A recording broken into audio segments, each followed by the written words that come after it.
বিচার হয় না।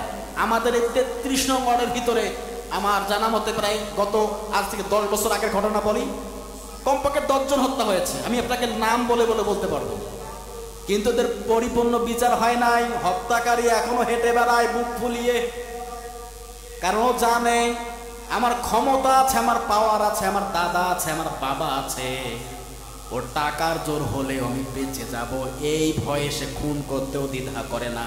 কথা বলেন ঠিক কিনা? মানুষ যত দিকে যাক না কেন, যেখানেই যান না কেন, আল্লাহ পাক গ্যারান্টি দিয়ে বলছেন, আলা বিযিকরিল্লাহি তাতমাইন্নুল কুলুব। আল্লাহু আকবার। ওহে বান্দারা, যেদিকে যাও না কেন শান্তি পাবা না।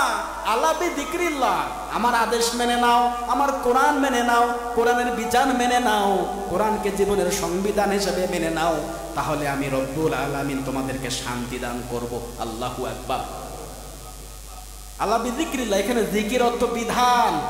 তাতমাইন্নুল কুলুব, যে অন্তরের মধ্যে রবের বিধান মেনে চলার নীতি অবলম্বন করে চলে, ওই অন্তরটাকে আমার আল্লাহ পাক রব্বুল আলামিন শান্তিতে পরিণত করে দেয়। কথা বলেন ঠিক কিনা? নামাজের মধ্যে মজা আছে না নাই? যারা নামাজ আদায় করে দেখবেন ওর কাজ কাম হয়ে যাচ্ছে, শরীর ছটফট করবে, কোন দিকে যায় কোন দিকে না যায়, তার মানে আজান হয়েছে, নামাজ পড়া লাগবে। আর অনেক মানুষ দিনে 5 বার আজান শুনছে, নামাজ হলো কি হলো না ওর খেয়ালই নেই। এমনও মানুষ আছে আমি দেখেছি, ঈদের নামাজটাও পড়তে যায় না। আপনার এলাকায় নেই, আমার এলাকায় আছে, আছে। ঈদের নামাজও পড়তে যায় না। আমি আপনাকে ছোট করে বলছি না ভাই, ছোট করছি না। আমি কাউকে কটাক্ষ করে, কাউকে ছোট করে আমি কথা বলতে চাই না কখনো। মাঝে মাঝে উদাহরণ আসে বলতে হয়।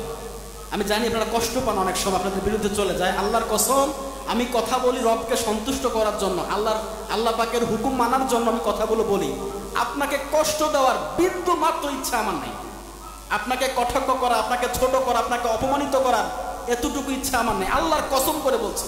এবার তো বিশ্বাস করেন নাকি? বিশ্বাস করেন তো আপনারা? আমার ভিতরে এসব কিছু নাই, শুধু বোঝানোর কথা। এখন এক একজন মানুষের বোঝার সিস্টেমটা এক এক রকম হয়।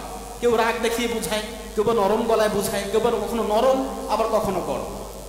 বিভিন্ন অ্যাঙ্গেলে বিভিন্ন অবস্থাতে অবস্থান কাল পাত্র ভেদে একটা বিষয় আপনাকে আমাকে বোঝাতে হবে।